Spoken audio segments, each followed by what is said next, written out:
What if the United States of America broke up? The Great One. People on the west coast of North America get scared when they hear those three words. There are a lot of earthquakes in this area, but at least they are prepared. The middle of the continent, on the other hand, is not at all ready for an event that physically splits the United States in two. Why could this be happening? How would the world be destroyed? Would the United States split into two countries? Megathrust earthquakes are the biggest and most deadly types of earthquakes on Earth. They happen where the edge of one plate is forced down into the hot mantle below another plate, along fault lines. The last megathrust earthquake was on January 26, 1700, near the Cascadia subduction zone on the west coast of North America. Many people say it's long past time for another one. The Juan de Fuca oceanic plate is moving down into the mantle of the North American plate. This makes the Cascadia subduction zone. But it's not a smooth movement, and as the plates lock together, pressure builds up. And grows, until all of a sudden, the North American plate lands on top of the older Juan de Fuca plate. This would cause a megathrust earthquake, which would destroy the west coast of the US, but there's more.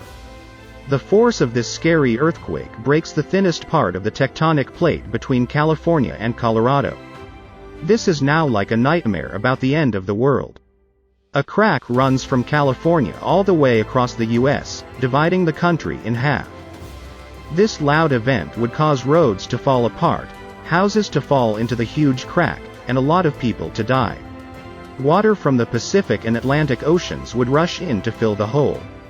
This would cause earthquakes up to 3 meters, 10 feet, high and flooding along the middle of the United States. There would be damage to roads, power lines, and sewer pipes. Pipelines carrying crude oil would break, adding toxic oil to the massive floods.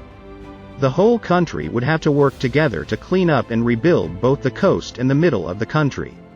It would hopefully bring the country closer together. And once all the rubble is gone, we would start to look at our new, physically split country. The split would only be about 20 meters, 65 feet, wide. You could wave to your neighbors on the other side of the wall. The two sides would slowly move apart at a rate of about 1 to 2 inches, 3 to 5 centimeters per year. And the rift will grow into a new ocean in the future, but right now it's just a canal. At first, people, cars, and supplies would use ferries to get from one half to the other. Even so, it wouldn't be the easiest thing to do. Since the Atlantic and Pacific Oceans are different in temperature and salt content, mixing them could make the water rough.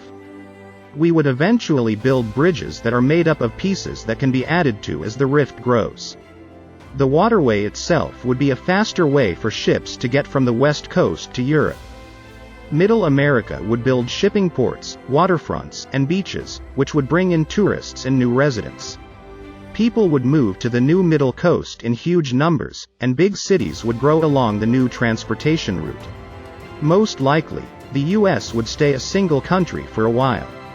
It just went through a terrible event together, and the rift is only 20 meters, 65 feet, wide. But as the newly separated plates moved farther apart, cultural and political differences could grow. And it would seem more likely that the two sides would break apart politically. After many years of being separate, the United States could be split into the South and the North. But there is almost no chance that the United States will physically split in two. If you enjoyed watching and want to explore more like this with me again, be sure to hit that subscribe button and turn on the notification to our channel before you go. Thank you so much for watching.